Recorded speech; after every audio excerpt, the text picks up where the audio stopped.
Good morning, welcome to Natasha Makes. We are live. Whoops, I've just thrown that on the floor. Needed that. Oh, coffee, don't walk in front of that screen. Thank you. That is not the one. Good morning, everybody. Saved by coffee this morning. How are we all? Are you well? It is Textile Tuesday. And my goodness, have I got a lot of beautiful textiles for you today. I've got some absolute stunners, even with my glasses cleaned. That's going to help, isn't it? So hopefully we won't have the tech issues that we had yesterday. Hopefully everything is swimming in that you can hear me perfectly. I think that's going to be the case because obviously IT department is in the building again. Are we all sounding good? They're out there having a little listen. Is it okay? Is it okay? Is it okay? Are we all right? Are we all right? Yeah, let's hope so. I hope that you are all well today. We have brand new fabrics for you. Lots of you have been messaging me very excited about this. I can't blame you. They are really rather stunning. These are big prints. So we're thinking curtains, blinds, that kind of thing. You're going to need to interface because they're not that heavy. Which makes them perfect for bag making as well. Lots of you have said to me, especially when we had the cave in as well, could I do a big print bag, like really big? Because we've got our beach bag, we've got all of those, but sometimes you get a really, really big print and you just want to make the most of it. So yes, yes is the answer. Yes is always the answer. It's so big, I've lost it. It's over here. It's big. It is big.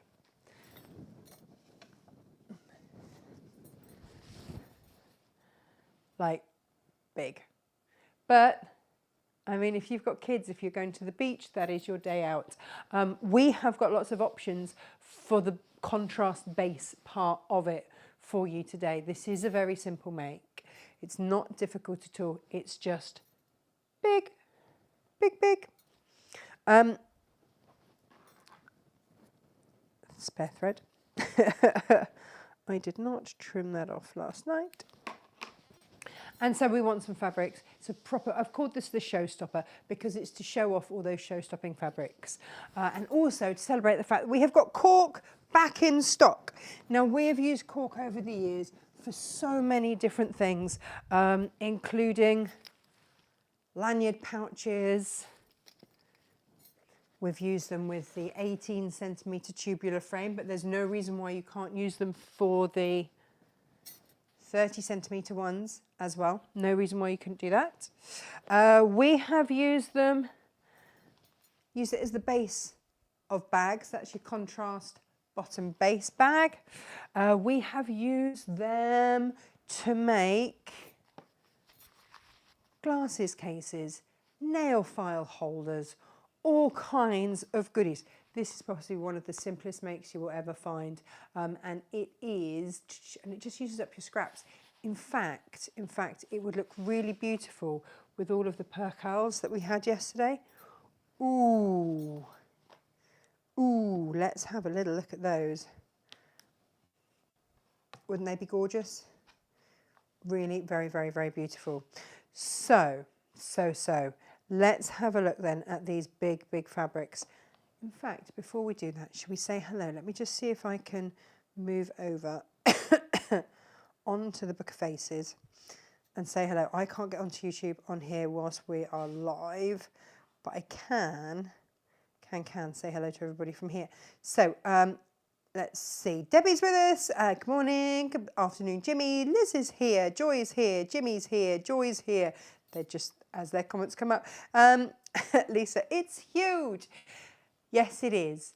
If you want a smaller bag along the same lines, then go for the contrast bottom bag. That's your one.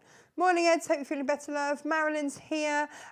Lisa's here. Is this a private party or anyone come in? Lisa, anyone can come in. Come on in. Welcome. The water's lovely.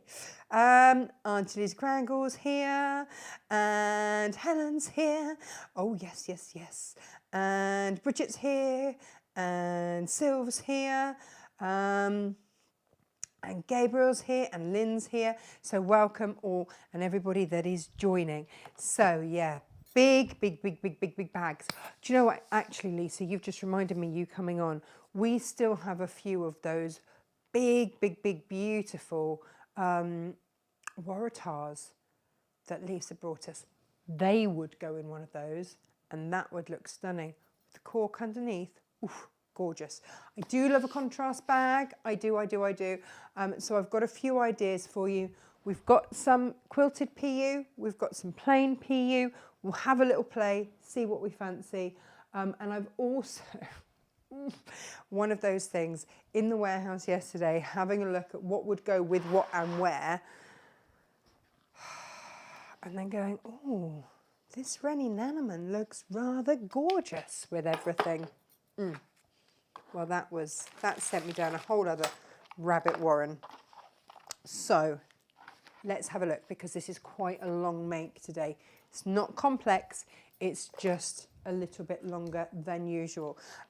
If you needed pinking shears after yesterday's show, these are now in. I've got them in 3 different colours. Let me see if I can change everything. Let's have a little look. Love the stripe one too. Which stripe one, Lisa? Okay, so, oh, hang on, let me add on a few more lights. It's a bit dark in here. There we go. So, we've got pink ones, we've got teal ones, we've got grey ones. They're actually really comfy to use. I like these. But if you are looking for some new pinking shears, we use them a lot. I use them so much, more than I ever thought I would. Those ones are mine, because obviously they're Natasha Makes colours. Jane's Bagseed, a grey pair. There's a pink pair. Oh yeah. Jane, are these yours? She's gone. She's gone. She's busy packing stuff up. Shall we have a look then? Right. Now, when I said we are selling these by the metre at the moment, because I want you to get a full peacock or 2 in there. These do not break the bank. These are not expensive fabrics. And so I just think, yeah. And it was sort of this one. It was this that made me think, oh yes, I need a proper showstopper bag. And let me see. Yeah, it's absolutely gorgeous. You could, if you did my beach bag, then you would have one side of the beach bag would be that. It's rather exquisite, isn't it? Really rather exquisite. I just love it. Absolutely gorgeous. Oof. You don't have to put a contrast bottom on this bag. You could just have it as a massive panel. There is always that option. Always, always, always. But if you are bag making, or whatever you're doing with this, actually, hang on, let me just keep this out. I have got for you a few units, and probably like 6 or 7 units left of this beautiful pink. This is your Rennie Nanaman, but just look how it picks up that. The cottage cloth is so incredibly beautiful because it looks like it's linen, but it's not. It sews up, it's just cotton. Whereas this in here has got that slub, and it looks like it's got the slub, but it hasn't there. It's absolutely beautiful. So these are digitally printed. Look at all those colours though that it uses. It's really beautiful. And this has got a 64 centimetre repeat on this. Okay. 64 centimetre repeat, which is why we didn't want to do it just in half meters. We wanted you to have that extra bit so that you get more. Again, cut in continuous units. So if you would like, you can get a metre of this, and we've done it with a half metre here if you would like to bundle those two together. I'm going to fold it like this so that you can still see that rather glorious peacock. Isn't it fab? Isn't it fab? Just love this. Now, say you've got that as your lining, if we're going to design this bag for you, then we came up with a few ideas for the base. And let me show you those. Some sort of personal shopping-ish for you. Now, the cork, obviously, back in stock, beautiful, really beautiful with it. But if you wanted to make the most, we've got that PU. This is one of our metallic PUs, and it just is really rather stunning. So you've got that option to work with it. Do you know what would be really rather stunning? Is if you fussy cut the tail and had that over and into this. Oh, that's got me thinking. I don't know how I would do that. But that's how I'd look at how I could do that. I think it might be the thing you'd have to cut the tail off another peacock. So sew the bag up as normal, then fussy cut this tail off and have it draping, applique it then over the two. But wouldn't that be absolutely incredible? Ooh. But then you say, I can't decide, you see. Do you go really, really bold and blue, or do you go for that beautiful natural with the cork? It's just so stunning. So, so stunning. We have got actually a few options. I've got a tiny squiddly bit left of this one as well. Can you see the metallic shine on this? I think they called this aqua. It's really rather beautiful, really rather beautiful. I'm just looking at the monkey. No, that doesn't go with the monkeys, but this one does. I've got this lovely grey as well. I think they call that pewter. So we've got various options here for you. I'm going to try and keep some of these to hand so that we can have a few options in and out as we go. Right, let's pop those back. I get really excited when I get days like this. It's like, yes, we have everything. And it's very, very beautiful. Having said that, of course, what I left in the warehouse were the elephants with the Rennie Nanaman. I don't know if Jane's listening, if she might be able to bring that in for me. But in the meantime, we'll look at some of the other fabrics, which we have got, because we have got plenty. Right, now then. This one. Now, my thoughts on this were, because you've got all sorts of creatures in this. Again, this is another, well, they say 64 to 70 centimetre repeat on this. Oh, thank you, Jane. I knew I'd forgotten something. No, I know. We just put it everywhere, didn't we? Thank you. Now, with this one, this is one that I would be making my cork-bottomed makeup bag and things out of, and I would be fussy cutting these and then having the cork at the bottom. I just love the cork with this because it picks out all of the detailing of the animals, and then, so you've got lots of fussy cutting opportunities. Beautiful flora and fauna in this as well. It feels like going to a natural history museum or something, doesn't it? It's so beautiful. And then I found these. Now, gosh, we bought these fabrics in years and years and years ago. They're posh motor planes, but it just worked. And we've been waiting for the right project for these. But my goodness. But because we've had these for so long, they've gone at a super, super price for you today. But they just pick out exactly all the right colours. Look at it here. I kind of feel like I'm on safari. Got a rhino there. All sorts going on. Look at this beautiful beast over here. I don't know what kind of a bird. I really wish I was more of an ornithological vent. That would be great, but I'm not.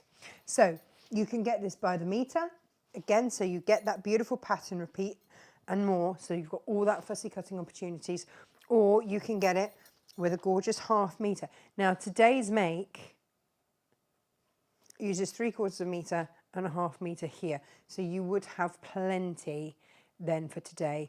And then if you wanted to do a contrast bag, it only takes a fat quarter of whatever contrast you decide to go for.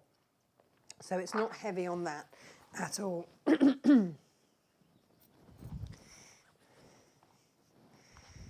Here we go. Look at this. I want to do something really fabulous with this. He's rather lovely, isn't he?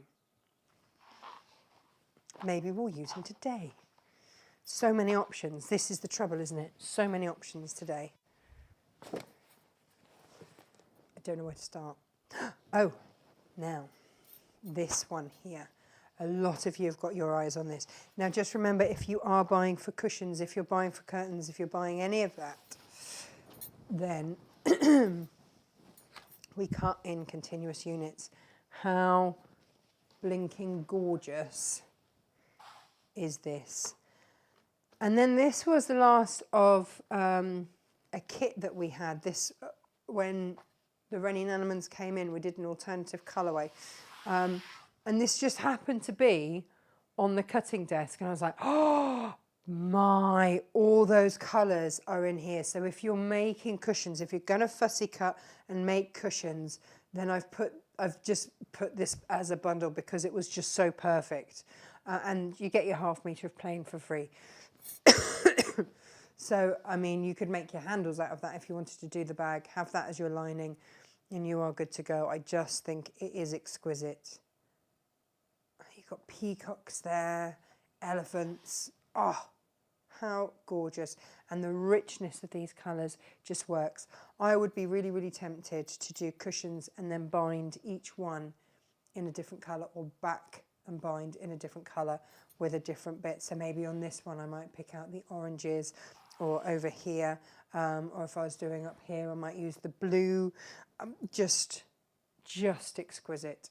Of course, you could always embroider into it, you could add beads, you could do all sorts of exquisite things. But that bundle, you can either buy this by the metre by itself, or you can buy it as a whole, and you just know that whatever you choose to do, you might choose to have this as a panel and then just do a gorgeous border around the edge.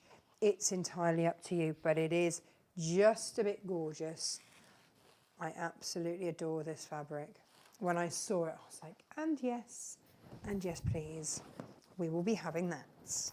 Oh yes, we will. There we go.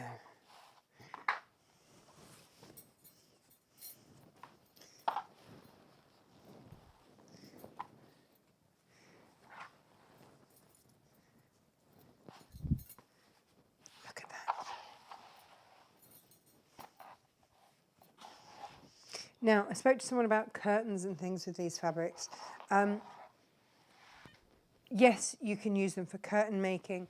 You would need to back them, obviously, because they're not a heavyweight furnishing fabric weight.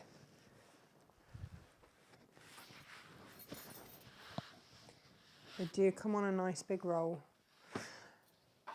Now, normally the way that we work here is fabric comes in, it goes out, and that's it, we're done. Now these ones, if you do want to buy a roll or anything like that, if you are wanting to do curtains, just speak to me, because I will get a roll in and then we won't stock it again unless someone wants a really big piece. Because if it's only going by the metre, obviously we've got to sell a certain amount of it. But if you need it for curtains, then please do just message us, because we might not have enough in stock for those curtains, but we might be able to get it. So do. Not all of these are going to be available forever. I've managed to pick up the last stock of some. So some I can do, some I can't. Some I will ongoing have stock of, some I won't. So it's always best if you see something to just grab it, because I can't guarantee it. But do talk to me if you do need larger lengths, and I'll see if it's one that I can do. Now, this is the one I made my bag out of. Now I did it with the blue quilted PU, but actually I'm just looking here And this pewter PU here is really rather gorgeous too. Gives it quite a different look, doesn't it? I just leave that there. So that's my bag. It's got so many different blues in there. You can really pick it kind of ombres through. You've even got like a tealy colour in there. But it is rather gorgeous. And we do love it. Oh yes, we do. So we've got that for you as an option. Also,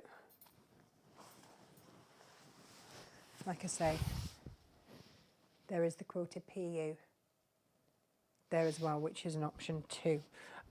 We've got as well, which I've put down somewhere, really useful. Oh, here it is. If you want to get a metre of this and a half metre of the Rennie Nanaman, this is what I lined mine in. Again, it's just got that gorgeous texture that just matches and works so beautifully. So if you want the bundle with the metre of that and the half metre of that, then go for it. It's on at a pretty cool price for you today. And then decisions, decisions, decisions. The last one to show you, but by no means least, is this one. And this little chap here.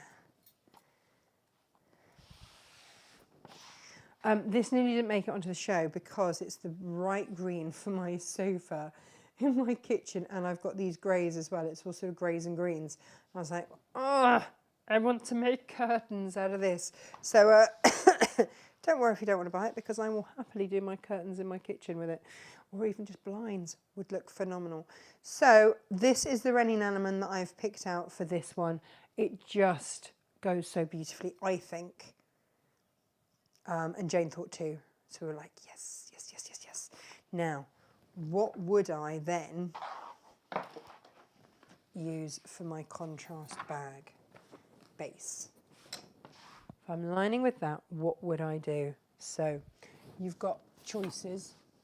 Oh, by the way, I say we've got choices. This is the last piece of the champagne quilted PU. Well, actually, that looks quite nice with it too. So if you wanted that, I think Gemma's done it as one continuous piece. There it is. That's it then gone. Now, what about going a bit darker? Now this one also looks, well, they all look lovely with the elephants. I'm not going to lie. But this one also looked rather lovely with the peacocks. Just they all give such a different feel, don't they? And then other PU options. Let's have a look what we've got. Whee! That's everything falling over. Now, I'm not suggesting that you go for this quilted PU. We've got light gold, we've got coppers, we've got all sorts on the website. Gold, copper. But these are all available. Have a look as to which one. This one's got like a grain going through it, like a leather, but obviously it's PU. And we've got all of these colourways. Everything's just fallen over. That's the joy of the roll of fabric. And then if I just spread this across here for you, you can see how beautifully with any of these PUs. Gorgeous, right? Absolutely glorious. It's quite a decision you've got to make today. Quite the decision. Where to start? Which to go for? What to do? Help! Oh! So, what should we do? What should we do? What should we do? Because I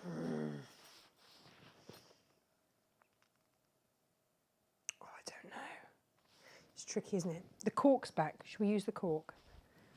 And the cork is glorious. Should we see how it's going to look with what we've got on the desk? Shall we, shall we?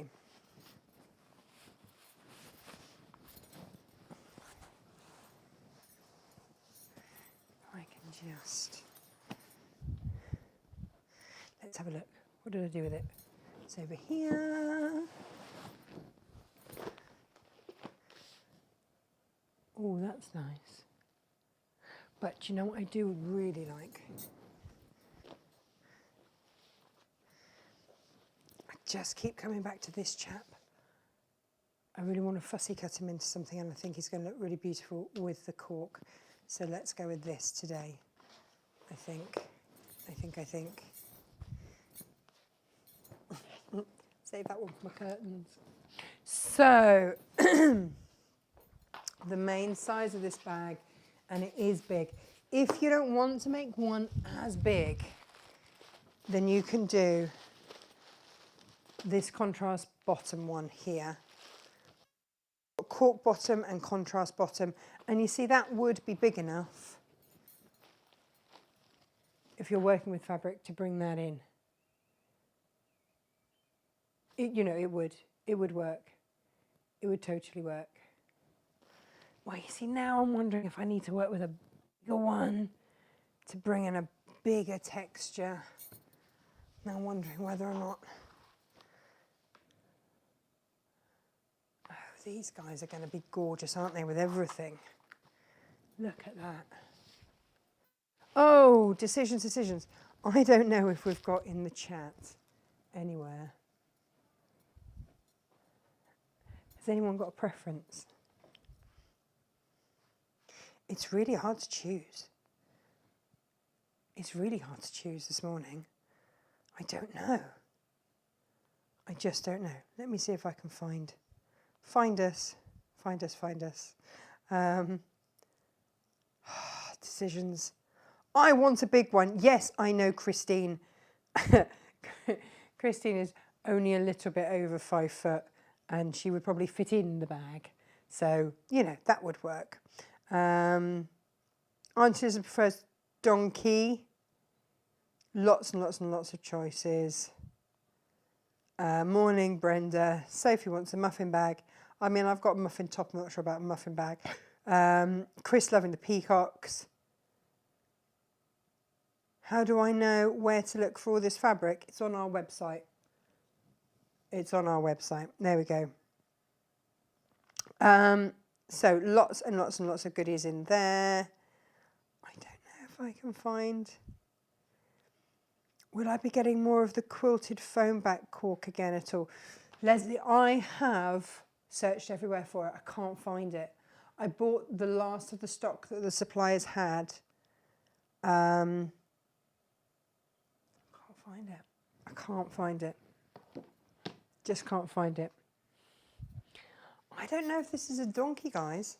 I don't know if this is a donkey or if it's actually a zebra. I think it's part zebra. But there's lots of calls for this one today. So we'll go with that, shall we? We'll just go with that. We can fussy cut, and that's the joy of it. Erica, definitely donkey. Definitely a donkey. All right then. All right. So let's have a little snip then of the cork. Crikey, everything is so huge today. I think this is 1 metre of the cork here. Yeah, if I can ever get the quilted PU in, trust me, I will be. Definitely will be. There's no doubt about that at all. It's a matter of, I've asked lots of suppliers. In fact, I've got to the stage now where I'm even asking some of my suppliers that I know import from the places that I've seen it. But I was quoted to get direct from the manufacturers, £70 a roll shipping. I'm like, and no, we all love your cork, but we don't love it that much. No. But if one of my suppliers has got a shipping container coming from there, that I could just squirrel a little corner of, then it might be doable. But even then, I haven't seen that same cork. It must be being made somewhere. It is a little bit of a conundrum. Nobody likes a conundrum, do they? Hey? But it is a conundrum right now.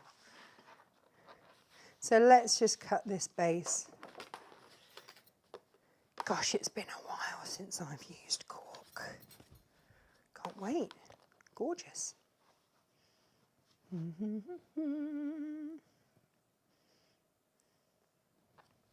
Now, this is where, of course, interfacing is always asked about. I am going to use Styrofoam Fix today to give a really, really solid look.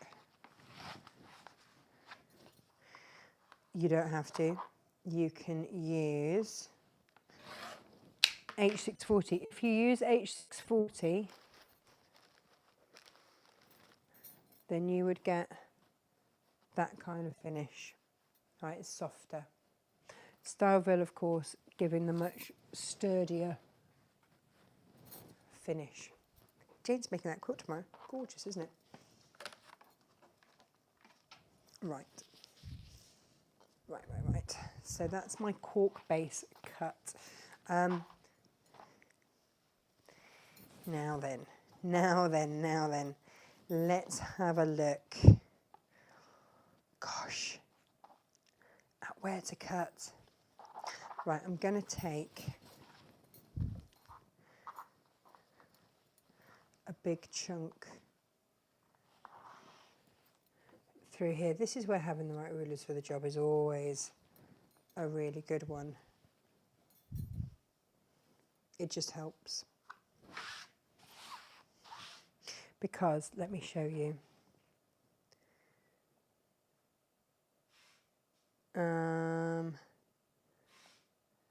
Let's see, let's just switch that over to there. Yeah, I want a fussy cut and have him in there. So let me get my ruler. And let's just have a little look. Move this along a bit. So I just want to be mindful of fitting everything in. And yeah, if I do that, then I reckon I can. And then just move that up. You can see there. I just need to finish off. There we go.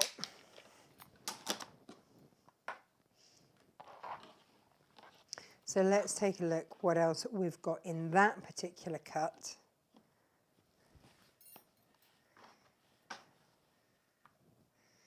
Ooh, nice. So we're going to centre this guy here for sure. Absolutely for sure. Front and centre is our zebra donkey. Zadonkey, as I shall henceforth be naming him. As the donkey will be front and centre. Oh, good, we get some of this flora and fauna as well. That's rather special, isn't it?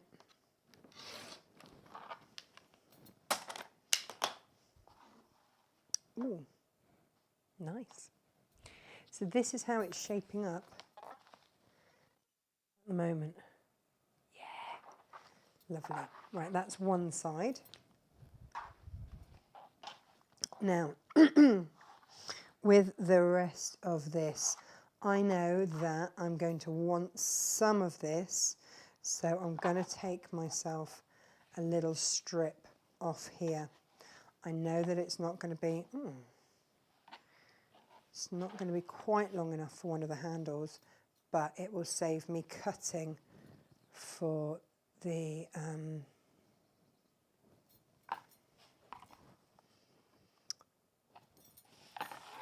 D-ring attachments. I've done D-ring attachments today. We've got really posh ones with swivel clips, if you wanted to do swivel clips. I do love a D-ring attachment with a swivel clip because it means that you can mix out your handles. At some point, I want to talk handles. I want to get handle on handles for you because I feel like there's a lot going on. Handle options, and it can sometimes make and break a bag. It can also sometimes put the price up, which if you are totally in love with the fabric, never really worries people. But if you're a bit like, oh, I've got, you know, I need new clutch on the car or something, then it might be that actually you're not going to quite do that yet. So this is all the prep, guys. We are making from scratch today, okay? You're going to have lots of scraps left over. And the beautiful thing is, right, if you've got, say for example, you've got some scraps that you might want to like just take that bit and use that inside. You know, you could have that flower coming out with the cork and make a matching glasses case or something like that. There's lots that you can do with your leftover bits because they're really rather beautiful. Right, so that's going to be there. We need to, yeah, you see, this is perfect, isn't it? Because you could make that into a little pouch. And then I'd always have like a, if you've got fabric left over that isn't like the feature bit, then use that on the back. But if you do have a little feature chap like this, and you can fussy cut him out, then have that as the front of the pouch, and then the other just as the back. And then suddenly you've very easily got a front and a back. Now, let's have a little look. So, what do we want then to be the feature on the back? We've got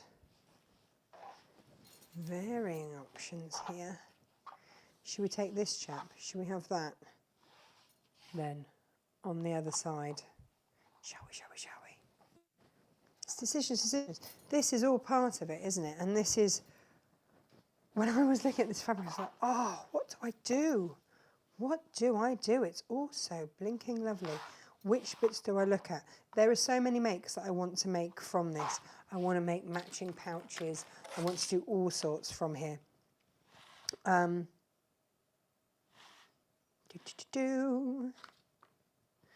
then, let's center him. Beautiful.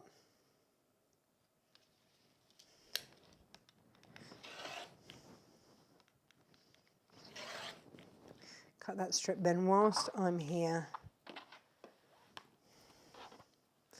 I will just cut some handle strips.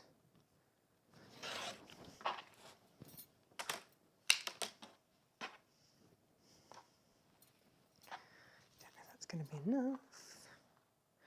Let me see. We'll trim those back.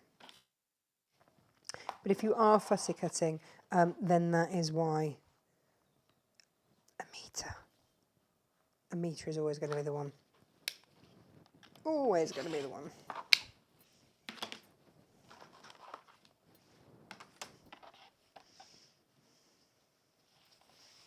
And then let's cut these handles down.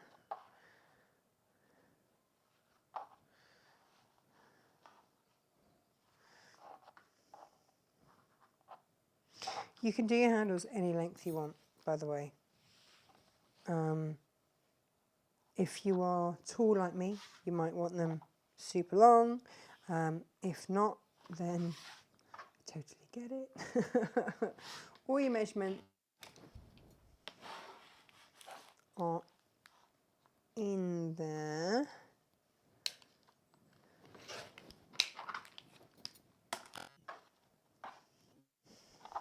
But now I've got 2 handle pieces and then the base attachments for that. We have got gorgeous, really posh hardware.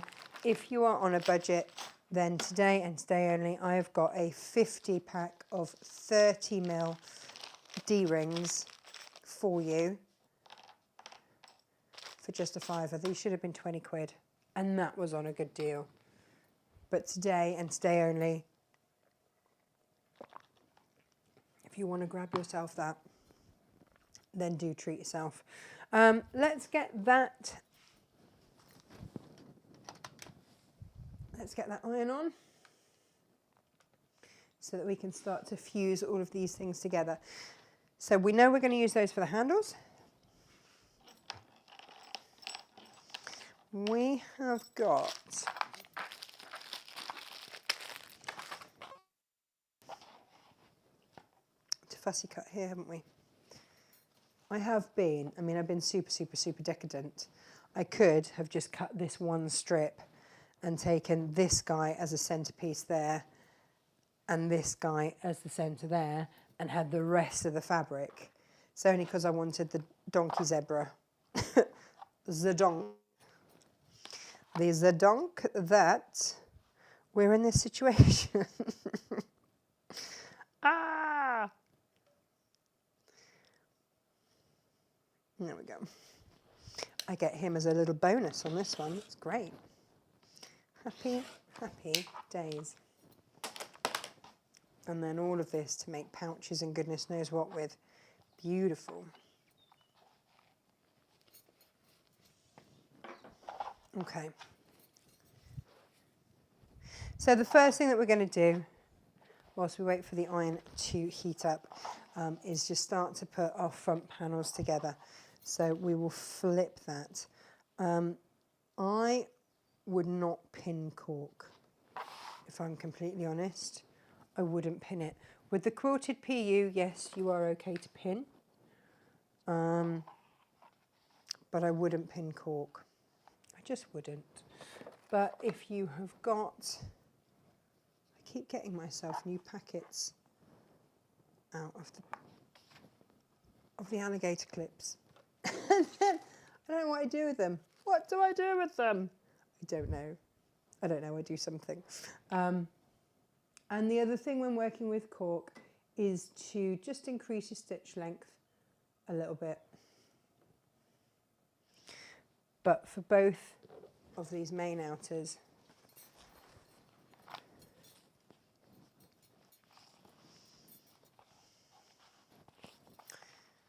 we'll pop those together and stitch just 1/4 of an inch down there. I'm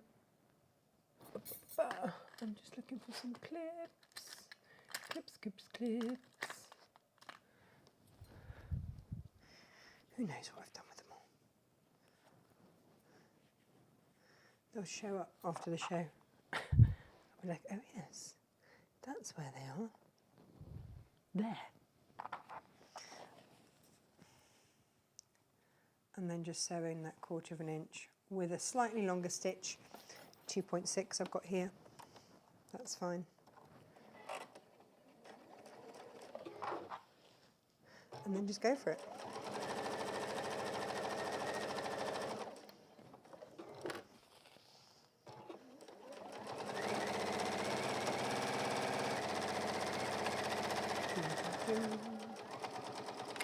Jane, are you coming to the rescue? Oh, a burst bag. I love a burst bag. Thank you, Jane. Oh, she's a good one.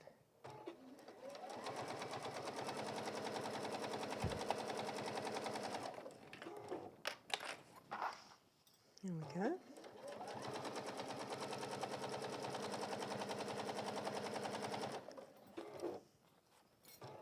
Is this, let me know, is this your first time sewing with cork? Because if it is, oh, you're going to have an absolute ball. If you are worried in any way, shape or form about whether or not your machine will go through this and the Styleville, then the other option that you can do is just to interface the top fabric half of your bag and not the base, if you're worried. I know you lot get concerned about things. And so you can see that already what we've got here is starting to look rather fabulous, isn't it? So we need to get this interfaced. We need to get that onto the Styleville. Pretty pronto, I would say. So let's get that Styleville. I meant to get all of this pre-cut, but of course couldn't decide which which one to do,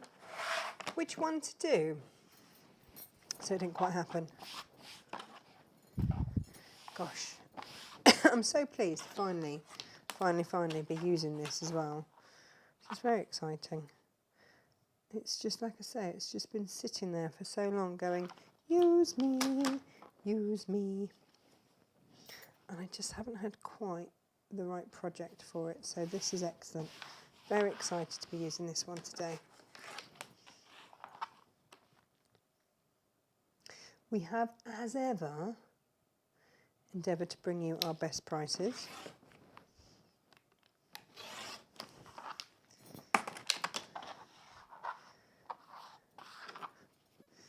This is my lining fabric here.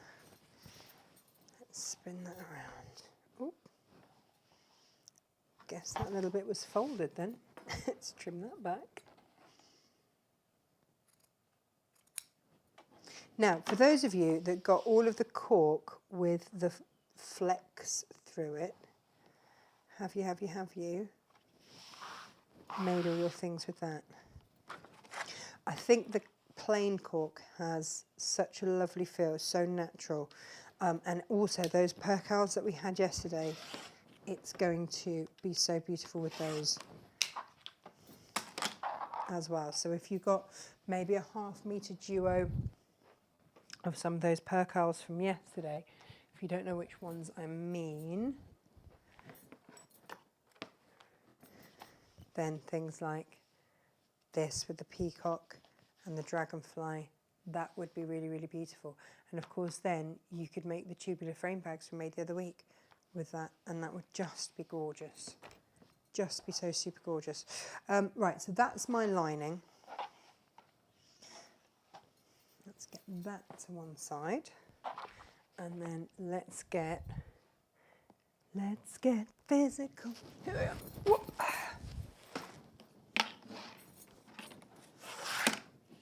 Half the time, it's just logistics, isn't it? Moving everything around.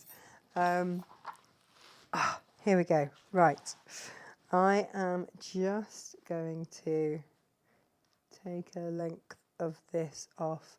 Let's do it. I wonder if actually it's going to be easier to use this one. Let's give it a go, shall we? Oh, I know what's happened.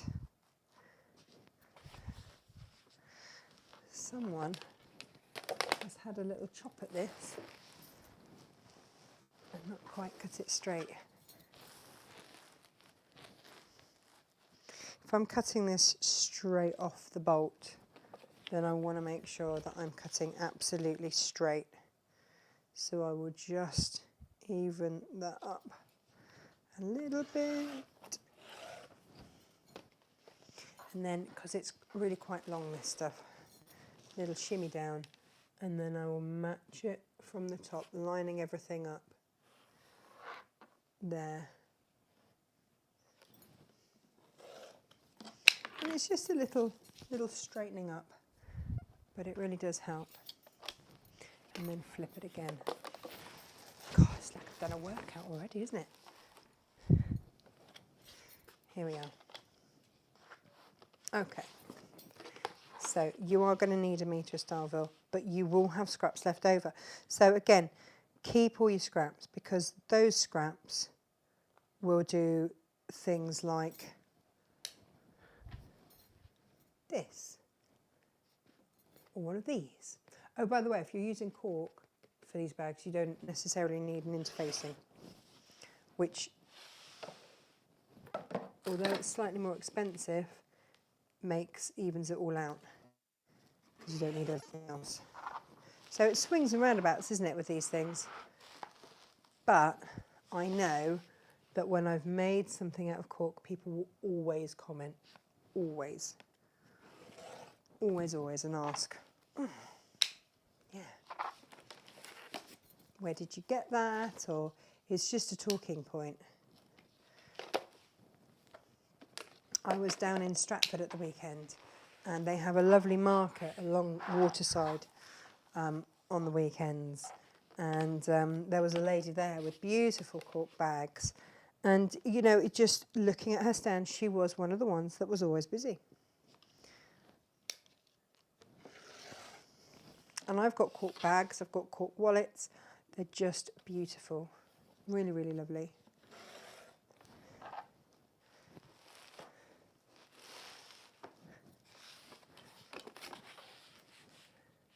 There we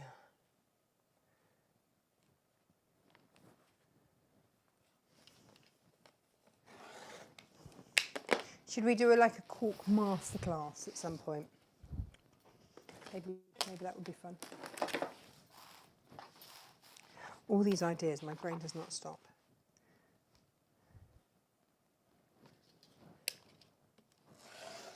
So yeah, look, you're getting a big chunk left over here, but it's just how it is. Of course, if you don't want to use quite so much, then don't interface the bottom half of your bag if you're using the cork, which is quite structured anyway.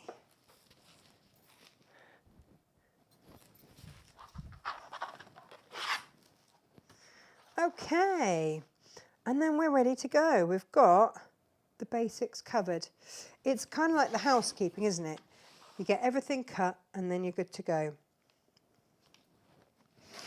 But sometimes, I know it takes time, but sometimes it's nice to take that time to work something from scratch so that if you are following later, you get a reasonable idea as to how this is in an honest timeline. You know, when we go on the big TV, you don't ever get that time. Right, scratch. That's got your adhesive on. So I'm going to start interfacing from the top. You can see where I need to get to there.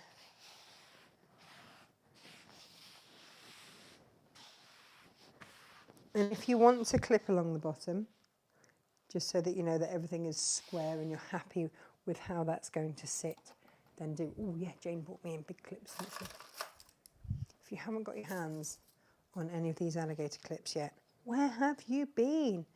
We did a Friday deal where you could get 50% off all the sizes. All the sizes.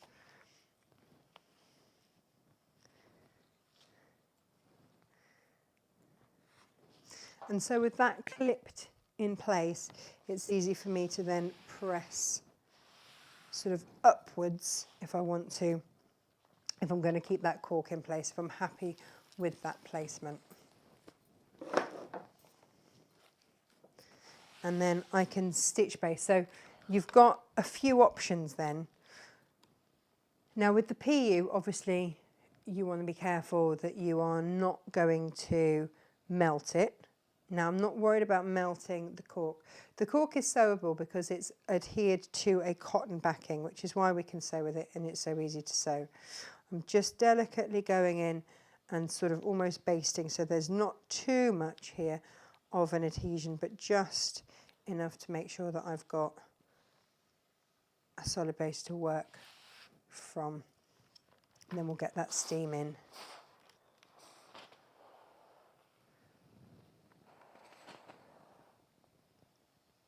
So with the cork, melting it isn't really the issue. You might melt the bond between the cork. So that's where you'd need to be careful. But if you're not applying heat from the top, what I did, and the steam that I'm applying now just increases the glue flow.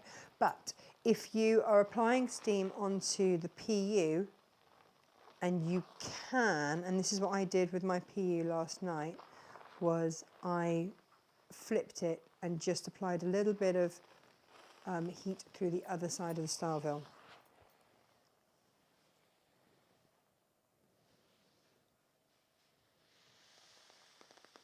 And you just need this to hold for now. When you're done with your bag, and you've turned it all through, and you've sewn up your turning through gap, and you've done all the stuff that rumples the outside of your fabric, you will come back and you will press this perfectly. Okay, so don't worry right now if it crumples at any point or creases. That's absolutely fine.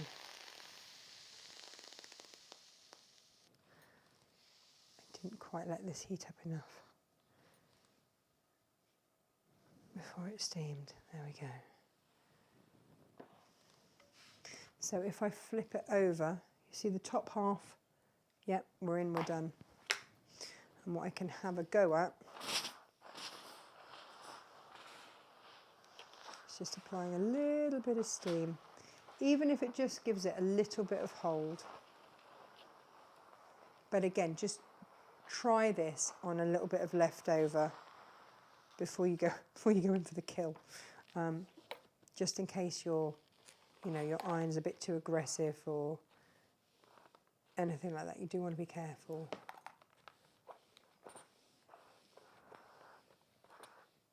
But like I say, with some you can manage it.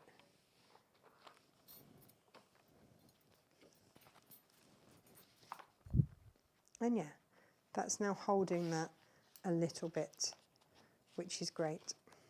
Okay. It's looking good. And you can see the steam has actually just come straight through the cork. Cork is a natural product anyway. It's the bark off trees. So it's just delightful to work with. I really love it. So let's pop this cork on the bottom here and clip that in place.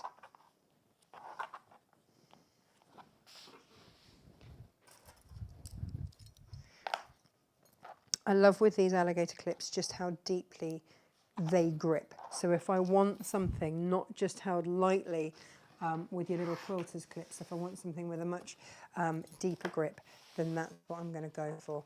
So let's get this again adhered on.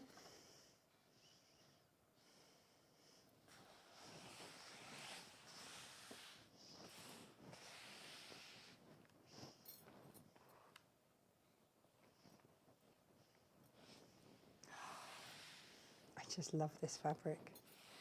It's so, so beautiful. And just so versatile. There are so many things to fussy cut. A metre of this is going to feel like 3 metres of another fabric. I just run out of, might have over steamed. Hang on, let me just add a little bit more liquid in there.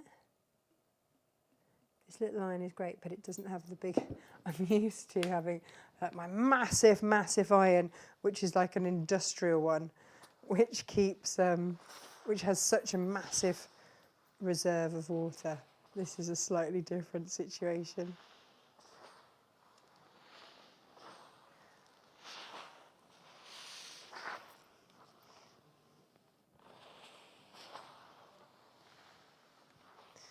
There we go. Now let's check everybody's okay.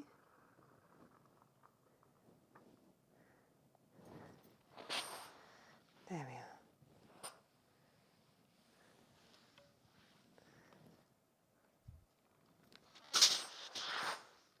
It's always the edges that I find hardest to get to just hold. And then let's flip again and just steam a little bit from that top. So if you've just seen with the other one, any kind of excess will just sort of come out. Excess steam, but we haven't damaged it. This is good news. Good news. But it has meant that we've managed to adhere it from the other side.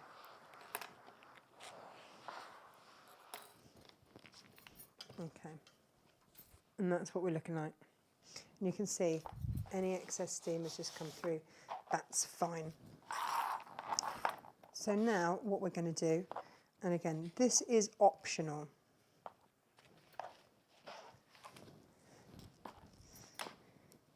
Is sew down, sew across here.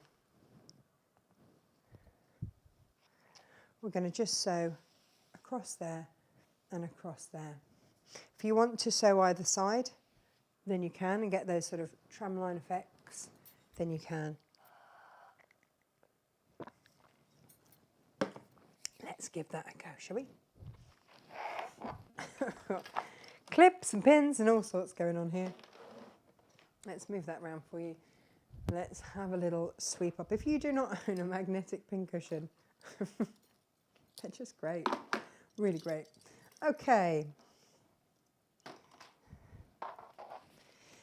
Half the time it's just having the stuff, isn't it?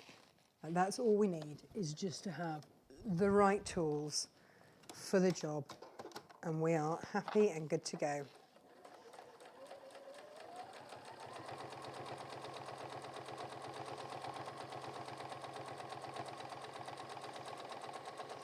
And again, this step is completely decorative, completely optional.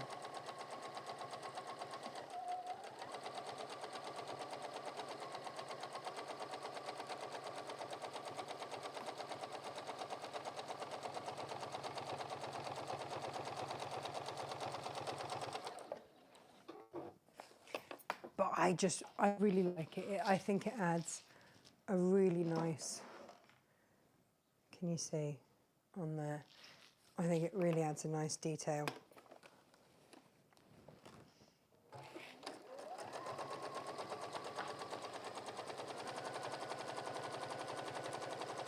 And also just shows off that, the fact you've got this really lovely sturdy interfacing. It gives it almost like a quilted look. And you can see I'm not having to do anything. I'm not pushing or shoving. I'm just making sure, because it's a big piece of fabric, that it's going through straight. Okay.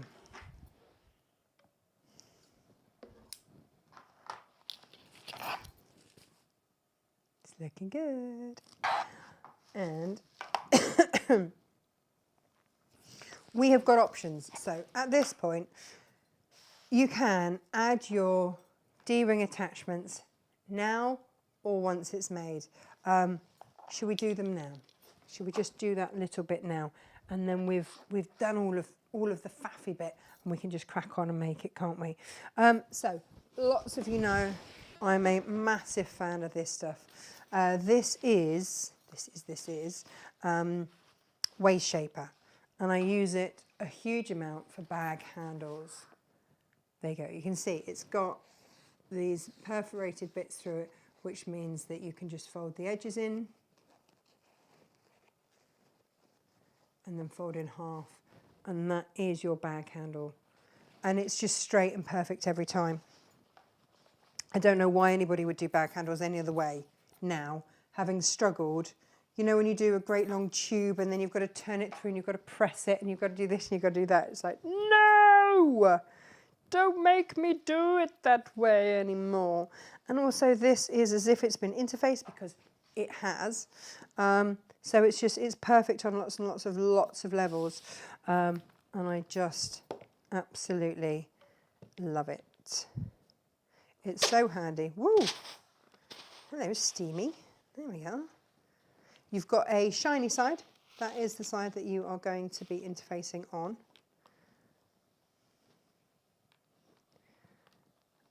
And a non-shiny side.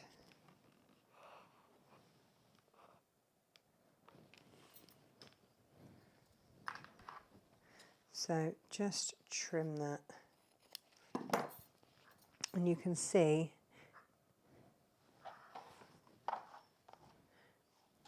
you can then fold in. And I would fold in and press if needs be. Fold in.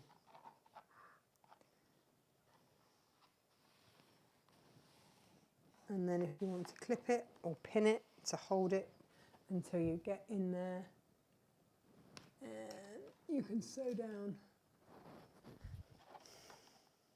then do. And when you come to sew it, I always do it from the double folded side. It just gives a better finish. That's my personal preference. every time. So this strip here, this shorter strip, and again, all your measurements are in your bag, thingamajiggy. Instructions, as they're otherwise known. Oh, look, you're going to have a bit of rhino there. Let me just, these are your bag handles. Again, these straps, you can make them as long or as short as you wish. If you are going to be using swivel clips, make them shorter. Take out the length of the swivel clip from the length that's given to you in the instructions. All these things are hacks. Any instruction is just a guide. It's like a recipe, isn't it? And you don't always, once you've made something once, then oftentimes we go, oh no, actually I want a bit more paprika in that. Or I like mine with a bit more garlic because I've got a cold. Yet another one for my my delightful children who love to share these things. Bless them. Aren't we grateful for the children? Thank you, children. That's what I always wanted, was all your germs.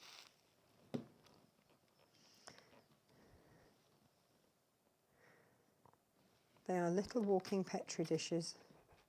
Mine are with their dad this week. And I had a message from him just going, they've got colds. Like, yep. Yep. That's how that one goes. Welcome to my world of snot and coughing. It's a beautiful thing. Sharing's caring. Off you pop. Enjoy. Happy Easter. You forget, don't you? And then I'll go and see my parents, and they'll have just got over the cold they've had from seeing their other grandchildren, and we'll rock up and be like, oh, hi, we bring you fresh new germs. I shouldn't laugh, but it's just the way of it, isn't it? It's like when we came out of lockdown and everyone's like, oh, I've got a cold. I haven't had a cold in like 2 years. No, they are still around. Those little germs still sitting there. They were just waiting for you to come out of lockdown. All the beautiful things. Those little viruses would survive in I can't even say it. You know what I mean. It's weird, isn't it, the stuff that you end up chatting about when you're sewing? But I kind of like that. Right. Just trim that back. I can't because it's at an angle. Come on! I'm making this look so candid, aren't I? There we go. So that's the handles pressed ready for sewing, which is just great. So, look, I found another one there. Let's sew this, and then we can pop those on to the top of the bag. You can do it later if you want. It doesn't really matter. It's just that it's a flat surface at the moment. That's all. We like a flat surface. That's often easier to sew.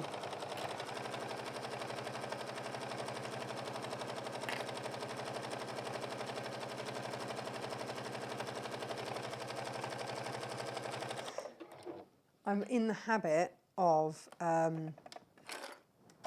putting the handles in. Obviously, you put the handles in later normally.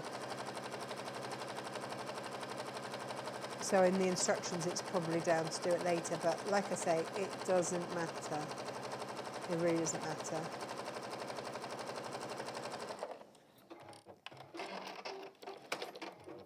We're going to make this. We're going to cut this into quarters. This shorter one. With that really technical measuring way of folding it in half, cutting it, then folding them in half again. And then we're going to add our D-rings here. I've used the cheap ones, because, yeah, it's one less expense, isn't it? So they're going to go on like that.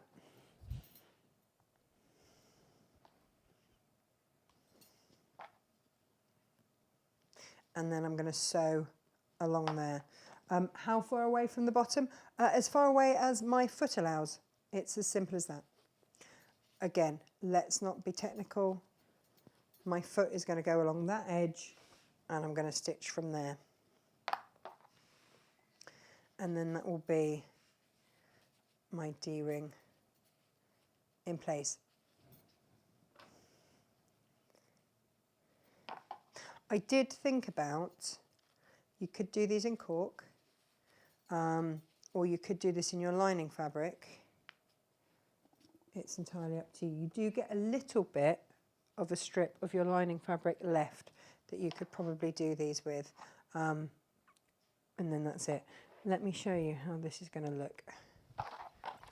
Right, so that technical distance of, so that my foot goes over there. Now, what I can see is that it lines up nicely on my machine there. I'm going to keep sewing, do a little back stitch there, and I'm just going to chain stitch. If you do find a guide, then, you know, use that so they're all equal. Now, I don't know if you guys remember,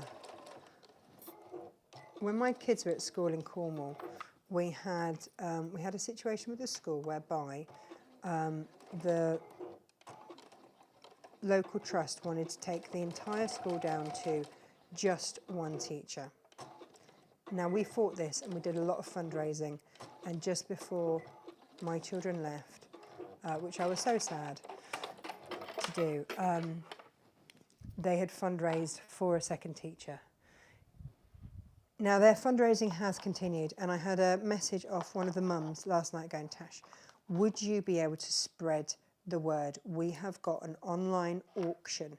Now, this is for a little place down in Cornwall, very, very, very pretty, and they are trying to fundraise to pay themselves for a second teacher for the local village school. It's a lovely little school, really, really lovely.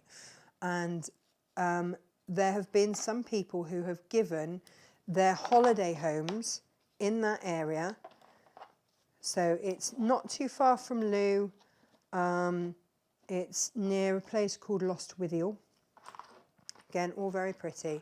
But there is an auction. And of course, locally, people who live there are not going to pay for a holiday where they live. So I said, look, I would tell my gorgeous viewers about it because I think you might be able to pick up rather a fabulous bargain. So if you fancy a holiday down in Cornwall without paying massive, you know, the normal going rates for it, and the funds go towards obviously paying for a new teacher, all of it goes towards paying for the new teacher for the school. So you're helping that community as well. I will put the details up on my Facebook page for you because I promised that I would. Okay. So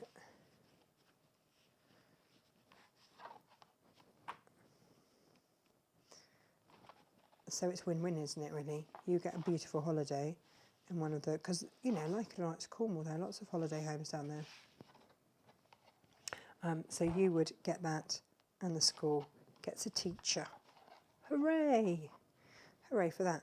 Right, these are my handles. Let's sew down there. Excuse me. And I'm just top stitching here. Again, on that longer seam length as well, because, you know, we're going through some layers.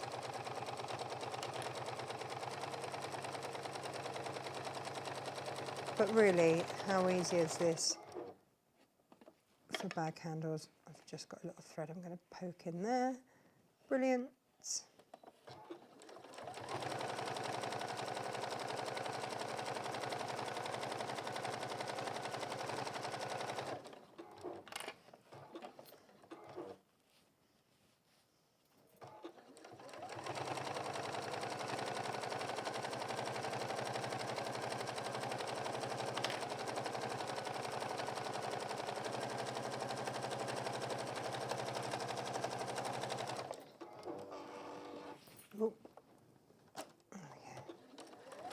and then just down the other side. And we'll do the same with the other handle. And then that's the handles done, and bit by bit, we get really close to getting this bag done. And if you're batch making, say you're making to sell these, and oh my goodness me, a handmade bag like this, how absolutely glorious. This is the sort of bag that I would take if I were to go, say, shopping in London for the day, because I could fit everything in it, and it's going to look super stylish. Unusual for me, I know. I normally just look like a mum, but occasionally I scrub up. And imagine these with a nice pair of brown boots. That would dress up a pair of jeans a treat, wouldn't it? And I'd probably wear it with my blue stripy blazer that I love and have had forever. But you do, don't you? You have those wardrobe favourites. What's your favourite? What is your your thing in your wardrobe that you've had for years and years and years that you just won't get rid of? And it's, for me, I've got a few gorgeous blazers and I just really love them, and I put them on and I just feel really smart. And my cave coat, my beautiful cave coat as well. I love that.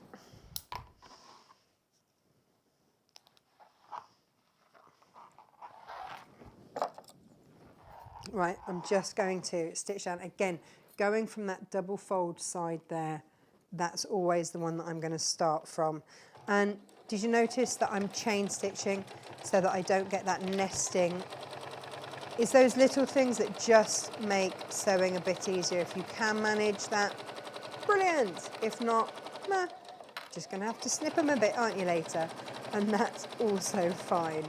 There's no right or wrong here.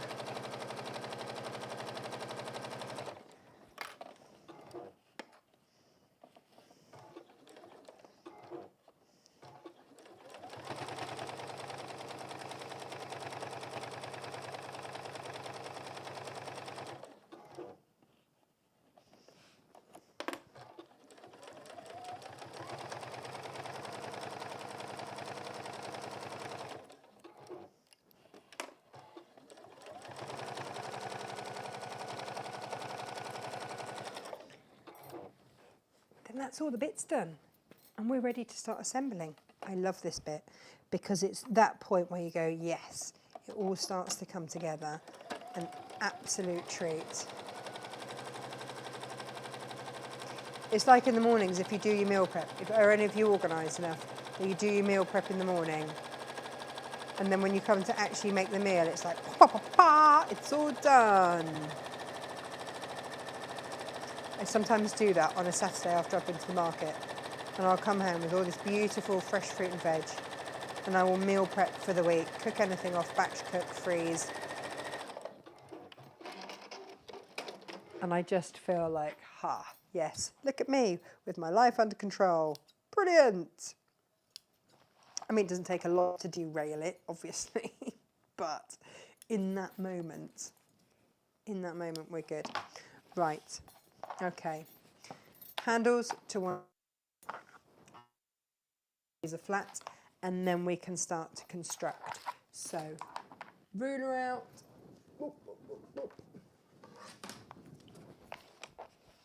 and we're going to measure in from each side. Let's get you a different angle, there we go.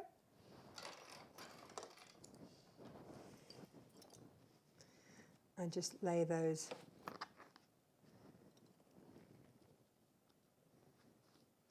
in line there.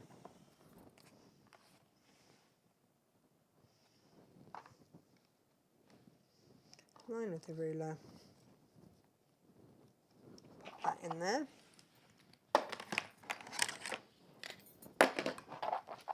And then the same over here. Whoops, dropped a clip.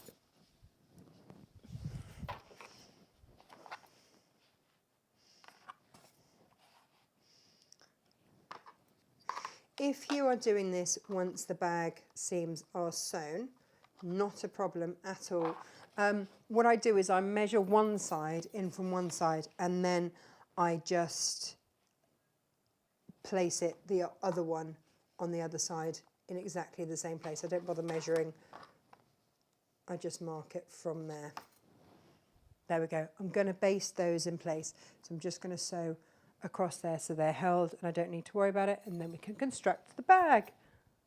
Hooray! So for a big bag, realistically, it's done in a morning. And we've shown this today. We've chatted.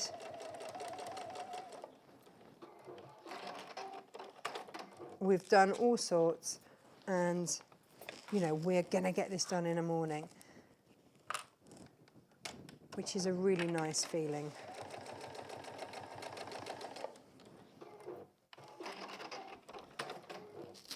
Yeah. I wanted to do something a little bit different with these.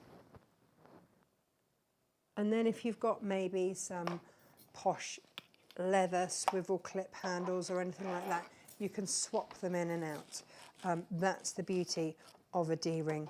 Don't use them often enough.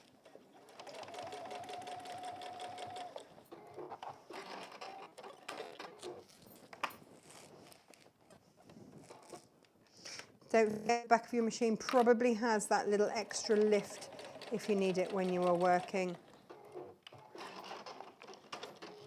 with your style wheel, but don't be afraid to be the boss of this style wheel, right? People get worried about it because it's foam. Ooh.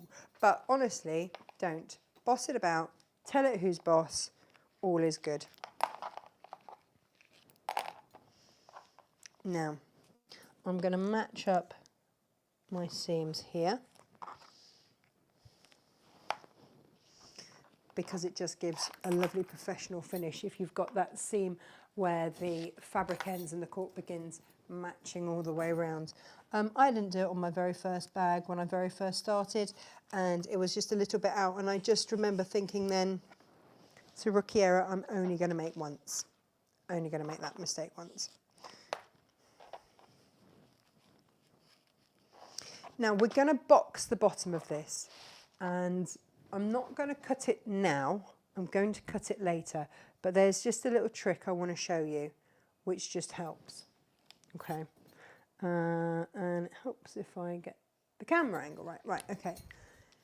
So what I'm going to do is draw the square that I'm going to cut out onto this now. Okay, often when we're using just normal fabric, we'd just sew down here, sew across there, sew up there, and then chop it out. But this is going to come under, because this is thicker and heavier. I want to, when I sew down these sides, when I get to here, I'm going to go back and forwards and just reinforce my stitching there. And when I start off there, when I start off there and there, I'm going to go backwards and forwards, reinforce that stitching so that when I cut this out, that's not going to unravel on me. And it just makes those box corners much, much easier. Okay. You don't have to. Again, all of these things, they're just little tips and tricks that if I can pass on to you, then I will happily do so.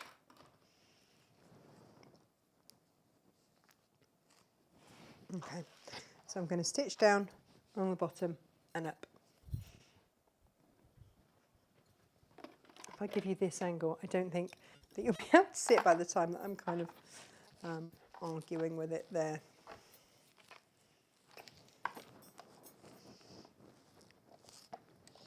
Now again, I start on it and then I reverse my stitch off it and then come back off it.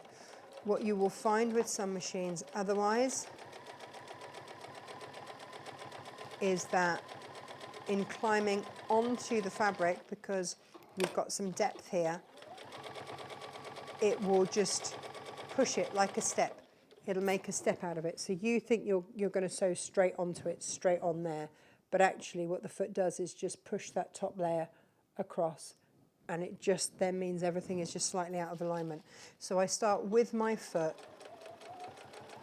firmly on and then go backwards, and in those few stitches that you've done backwards, what you've done is base that in place and holding that enough. Right, so as I get to that square, I'm going backwards, I'm coming forwards. I'm not going to sew all the way down to the bottom because I know I'm going to cut that out. Okay, let's swing it around.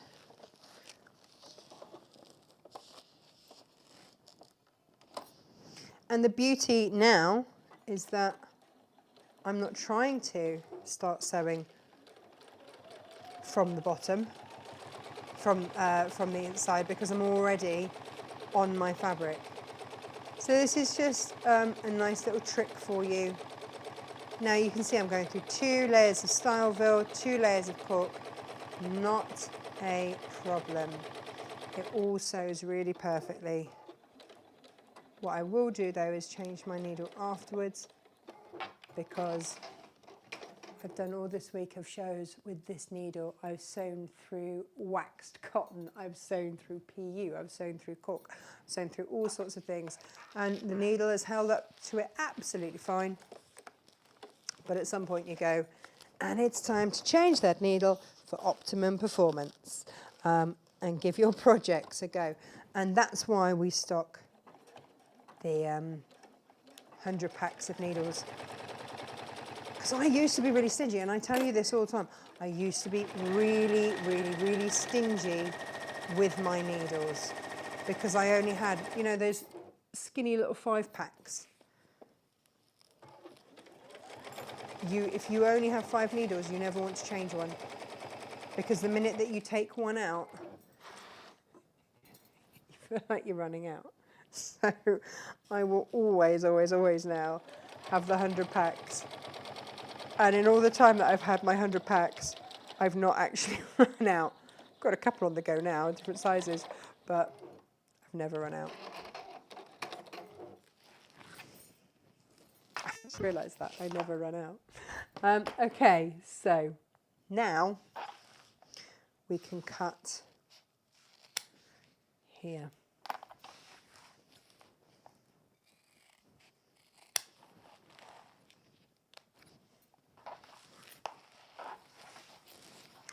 It's going to be so smart. This is a big one.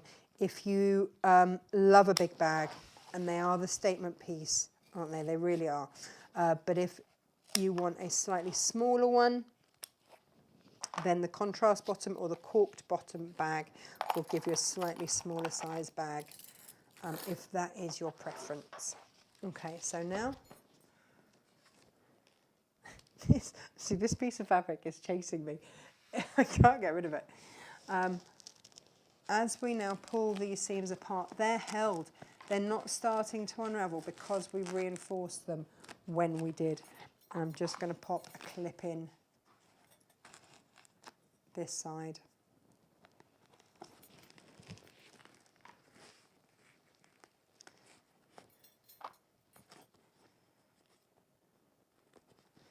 And then we're just going to sew across there. And we'll do that on both sides. We'll come back to that.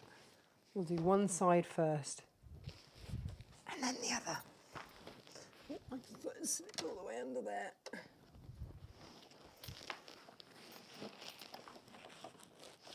And again, lifting that foot to get on it, and then reverse off it.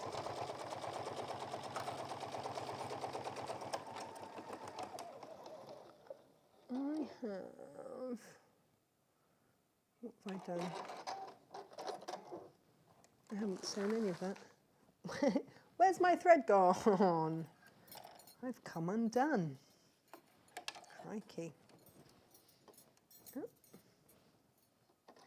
Down and up. I'm stupidly sewing in a cotton thread. Polyester probably would have been better. And so a cotton thread can be a little bit more temperamental. I just forgot to change it.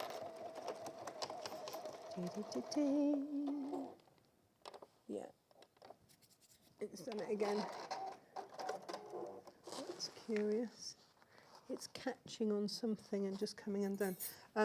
Trouble is, I've started in this colour, so I am going to have to, hang on, unless. What's this? Is this a polyester? Let's just swap out for a polyester.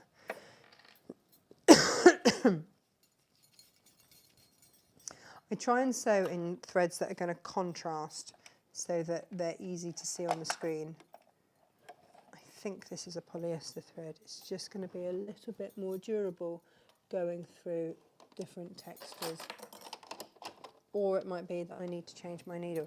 So if you start having your thread snap, a couple of things to look at. Are you sewing with the right type of thread? In this instance, possibly not. And the other thing then also to bear in mind,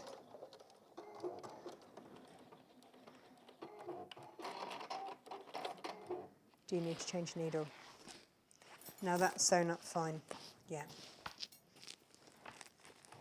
But it's that having those little checks, isn't it? If it does it once, fine. If it does it twice, I'm like, hang on.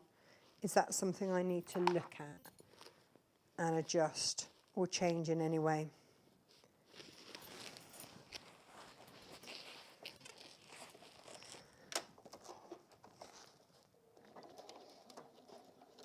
I'll tell you what I do need to adjust in some way, and that is wearing really fluffy tops when I'm hand sewing.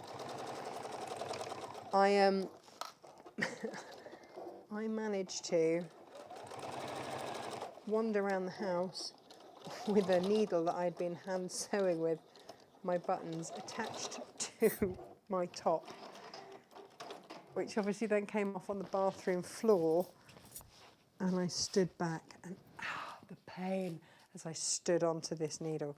Right, that is the outer done, okay? Where did I put my lining fabric? Did I knock it off? Oh, yes, I have. Got my slippers on today. Bear with. Let me go and get it. It's very acrobatic of me, wasn't it? Oh, look, I've got a ruler down here and everything. Brilliant. Now, we are going to sew the lining back in exactly the same way. It's going to be much easier because there's not all of that bulk. Let's put that bag to one side. It is a big one, isn't it? You know, I say if you want the cork bottom one, it's that much smaller. So just a little thought for you there. Let's give this a quick press because it's been folded for yonks.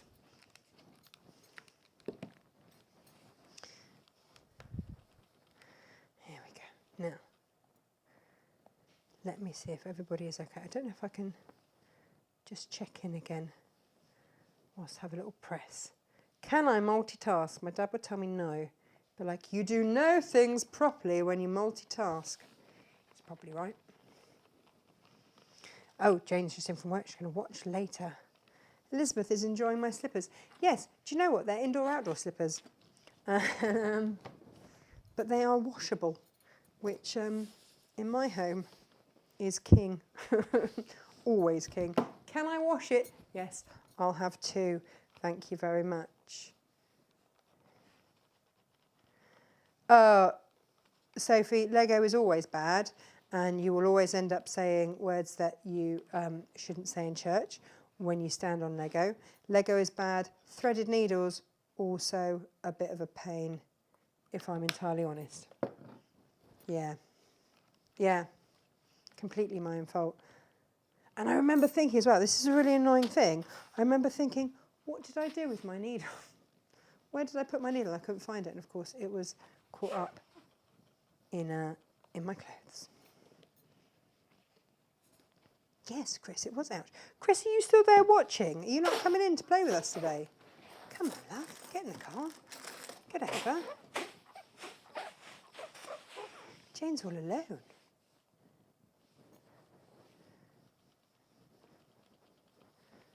Say she's all alone. She's probably got a few dog friends with her. Right. I've done this in record time, you know. Obviously, I will just have completely jinxed that. Right. We'll draw on those squares again.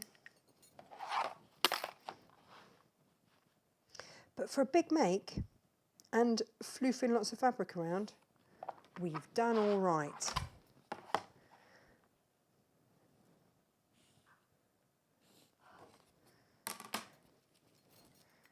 When I was guesting over at Crate and Craftsman, 47 fabrics to show on every show in the hour, every hour, and then like, what are you doing demos? Well, not much. Not much. Not a lot I can do with 10 minutes. So I will always put on, if you buy any patterns from us, there's always the date down the bottom of when we've demoed it here, because I'll always try and give you a full demo here, just to help. There we go. Right, let's sew around as we did before. Love this fabric. It's going to work a treat.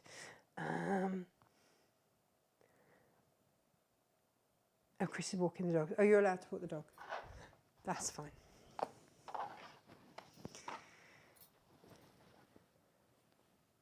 We need to walk Dave, and Dave needs another bath as well. We've got to redig our pond. That's the next. Not redig it exactly. If I just say that we have a pond that has a lining fabric on it, and Freddie, when we had ducks years ago, very helpfully broke the ice one winter's morning with a pitchfork. And yeah, went through all the lining. So it would be that we just add another lining on. But yeah, it's like, Freddie, why is there a pitchfork so close to the slightly now empty duck pond? Discuss. And you know when they've done it and they realise that they've made a little bit of a boo-boo there. Like the day that he decided to cut his hair and then just, what did he do with it? I'm just looking for my spool cap. Where did I put that? Nowhere here. Yeah, when he cuts his own hair. Do all kids cut their own hair at some point? Is that the thing? There is nothing quite so irritating. And I found it when we moved years later, stuffed down the back of his wardrobe. I'm like, the hair that you did not cut off yourself. And of course he did his the day of the school photographs. Yeah, thanks kids. I took him in, his teacher just laughed. She's like, what have you done? So we're doing exactly the same here. Boxing the bottoms.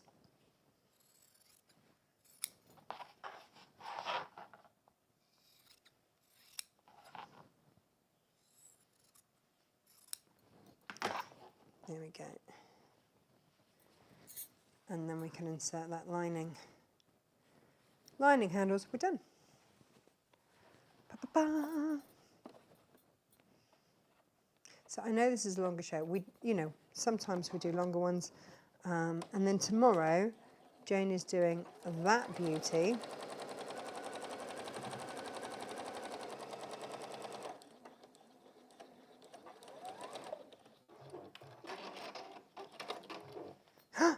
I needed to leave a turning through gap and I haven't. I bet you guys have been shouting at me, leave a turning through gap, leave a turning through gap. I will unpick a little bit. I'm getting excited, you see, excited thinking that I've nearly done.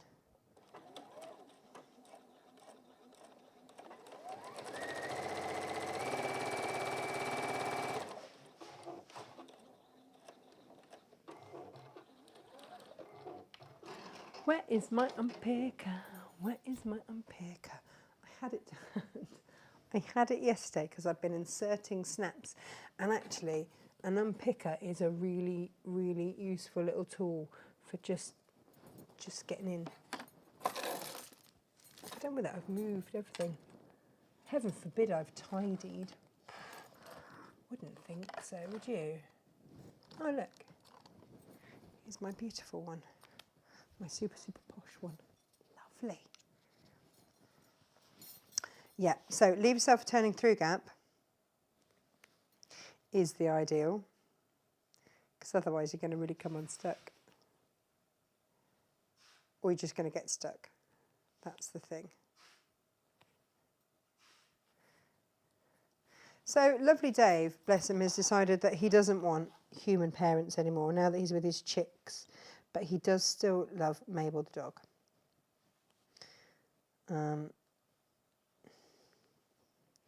And if he won't let us pick him up, then we just call Mabel and he just follows her. It's very sweet.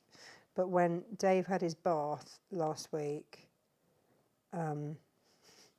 Mabel hates the bath. She's like, no, Dave, you're on your own, love. Get in there and splash around, but I'm not helping. I am not helping. So I feel like the crazy antics are strong in our lives. And until I started following on Facebook other crazy homesteaders, and I feel slightly better now. I don't have goats, and they don't have their own merry-go-round like one woman I saw. There are, yeah, I am really quite tame, I realise now, with all of my animal menagerie. Would you believe? Oh, well, that's fine. The chicks have suddenly discovered their wings, so now every time I open, they're almost at the age now where they don't need their light and everything keeping them warm. And now whenever I open up their crate to clean them out and everything, they just all come up and go, they just go crazy around everywhere. So next week, they're going to have a little bit of a shock because they're going outside in their outside house. Right, turn this round the right way. Dunk your lining in here. Okay, I am now trying to get into the habit of using my cheap rubbishy pins for pinning things into my Starville rather than my really nice expensive ones, which are super fine for quilting. But I do just always like to put my lining in and then I pull it across like that to just check that everything is going to fit as it should. As it should. And if it does, happy days, then we can start to sew. If you want to pin all the way around, you do that. I'm not going to pin all the way around. Am I? Maybe I'll just pop a couple more pins in, just because I've got them.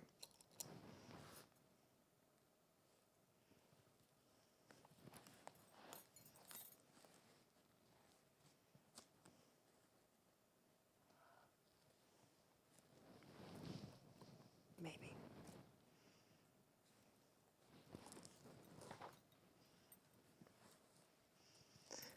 Those people that get on with pins, I salute you.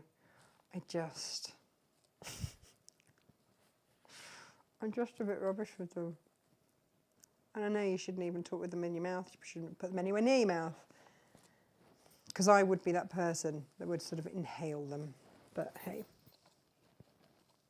There we go. Okay. Lining is pinned. Let's do that thing. Let's clear the way here. Pick up the rest of my pins. Take this off. And we are good. Good to sew. Hooray. As a lot of you know, I like to start sewing on a seam, either before or just after a seam, so that I know where I'm headed for. Okay, and then what you'll see me do is sew a straight line. Sounds ridiculous, but sew a straight line, and then hold it there, and then just ease through so that I've then got another straight line. Don't try and re-straighten your line whilst you're sewing, because you'll just pull your sewing out of alignment. So every now and then stop, get your straight line back again, and away you go.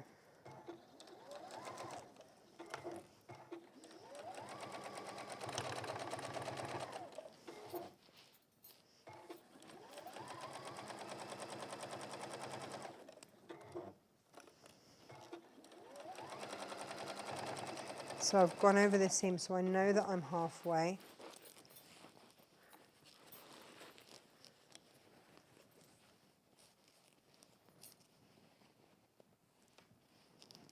Making sure that my lining isn't twisted in there. Retrieving my foot, my foot pedal.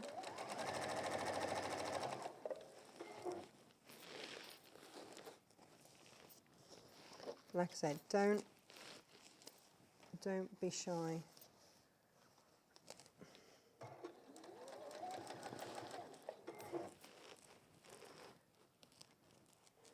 To get that nice straight line going.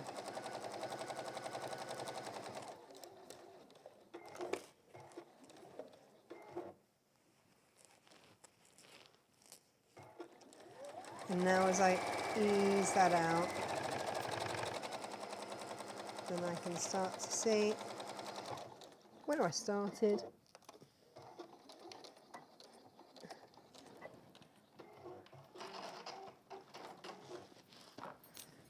And now.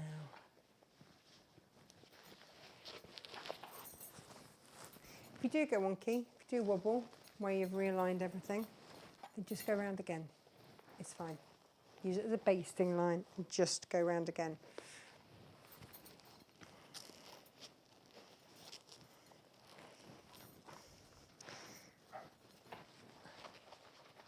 Mabel having a little bark. She's got opinions at the moment. Quite a few opinions, bless her.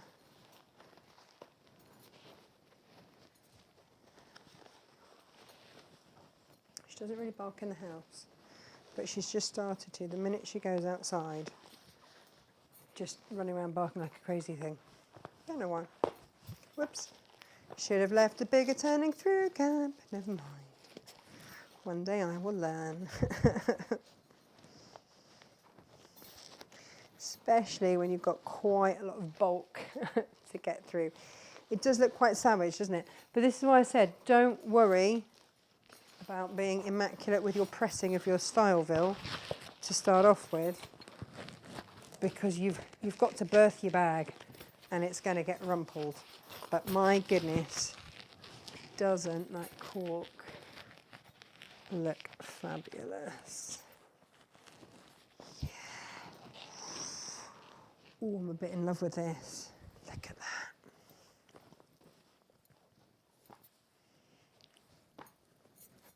Oh, squeal. Now you can press everything later. I'm going to sew around the top of that bag. Look at that. Look at, there's a donk. Now the other thing you can do, of course, if you want to give like a faux bound effect when you sew around the top, is to sew around with that styleville sitting up. So you can have that then as a faux bound top. It's entirely up to you. I'm not going to in this instance. I'm just going to fold that down. And again, I'm going to start at a seam and work my way round, keeping that seam on top.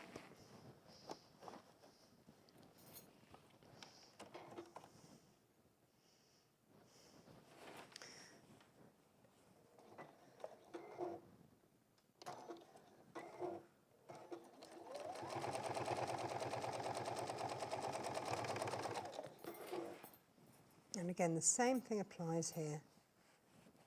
Just setting yourself up for success, making sure that your lining is down so that you're not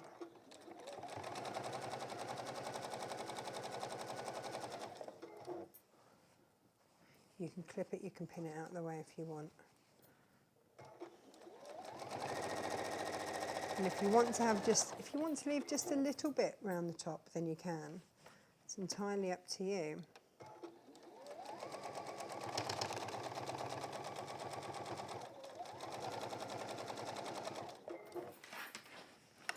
But again, just getting that straight line to sew down.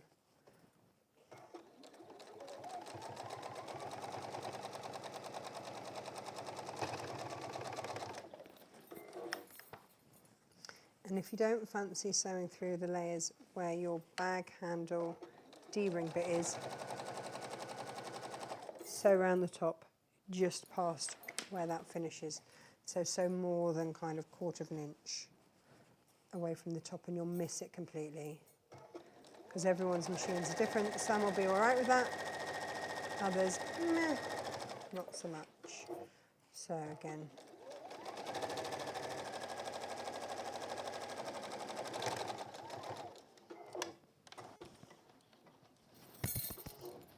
excited for this.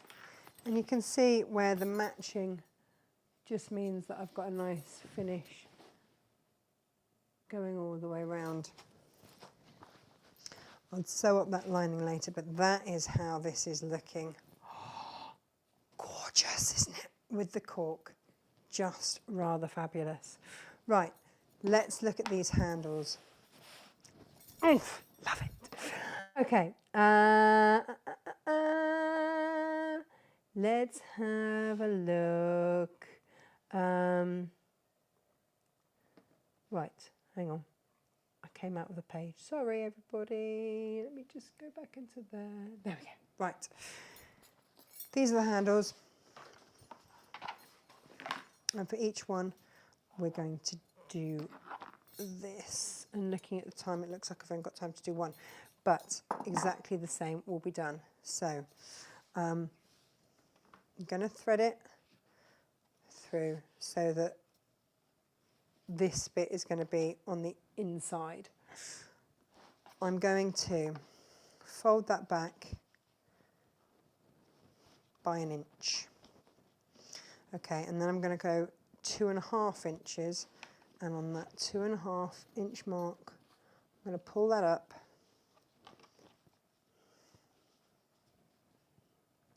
Clip pin, do whatever. And then I'm going to sew on that fold there, and then you know how we did with these, we sewed just where it was easy.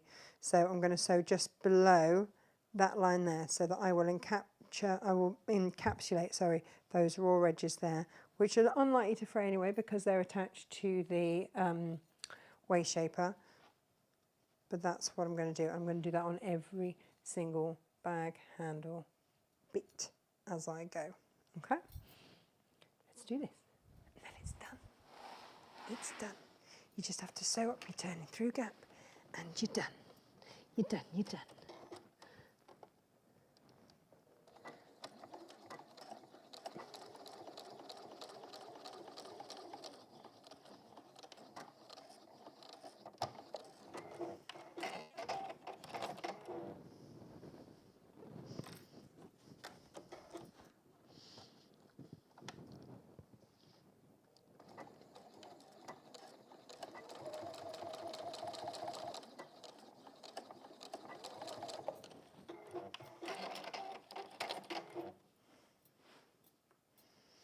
And if I just show you, actually I'll show you on a close-up.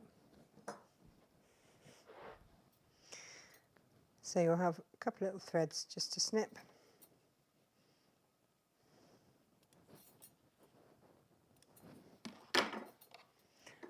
but that then just means that you've got your bag handle there.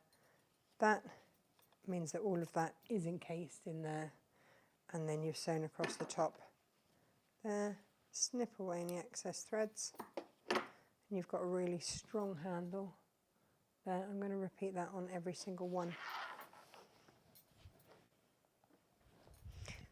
Now, having had a look at the time, I'll do one fully, and then I'll do the other one when we come off air, because otherwise we're going to go past midday, and I'm hungry, really, really hungry.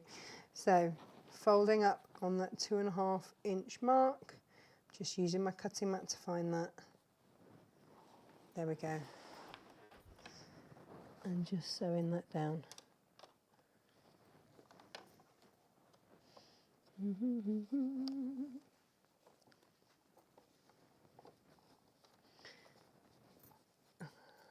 Keep getting stuck on that fold. There we are.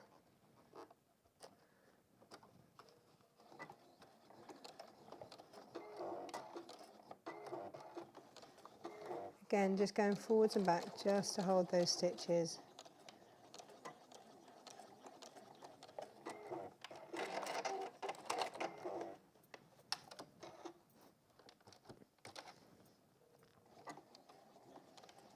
So the top tip I can give you for this is wherever there is any kind of depth, start on it and take your stitch back off it. Right. That's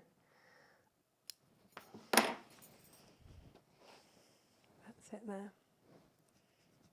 Oh, come on, let's just do these handles quickly, then it's done.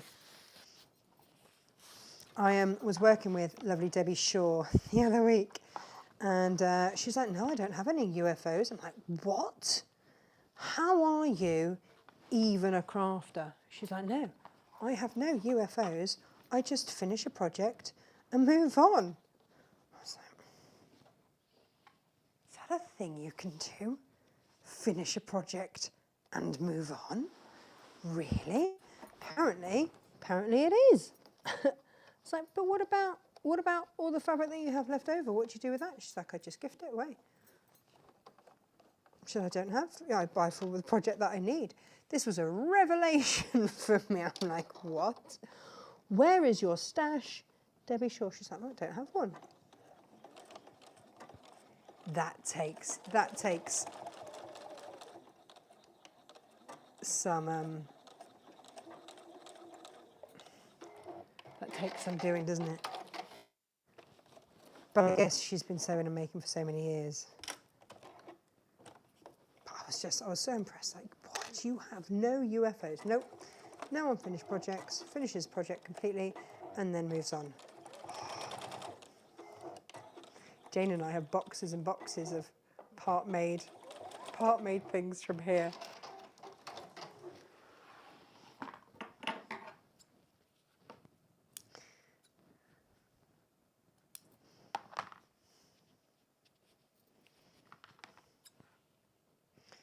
One more to go and then it's done. Tell you what, I really like this.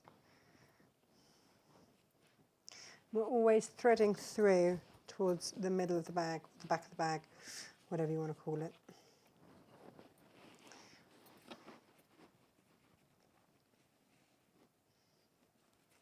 And then the second fold where the D-ring is at that 2.5 inch marker. Where did I just put that clip? I'll take another one from here.